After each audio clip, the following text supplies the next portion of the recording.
कौन आपको भी कई जन निजर लोक छाड़ी चल जाइए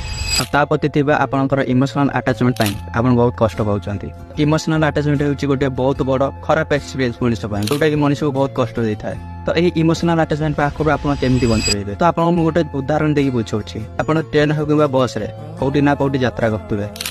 मध्य आपको बहुत सारा भल लोक भी मिलि था खराब लोक भी मिलि था जो मैंने आपको बहुत भल भल कथा भी कहती बहुत भल से मिसती कि शेष में जो डेस्टिनेशन थी से बस रू कि ट्रेन रू ओह्ल जाती। तो ठीक सेमती आप लाइफ तो आप जो आप डेस्टिनेशन आप यात्रा कर तो आप लाइफ रे आप बहुत सारा एमती लोक आसवे जो मैंने आप सहित बहुत भलसे मिसवे बहुत भलसे कथा हे और आप बहुत निजर भी होते किंतु जो डेस्टिनेशन आसो से ओह्ल तो आपन अटकाई पारे पारे कहीं डेस्टिनेशन आसला ओह्ल गले किंतु आपंकर डेस्टिनेशन जो आपको सेठी जावाक पड़ो ना कि सहित आप ओह्ल पारे। तो से लाइफ रे बहुत सारा लोक आसवे जी आप अटक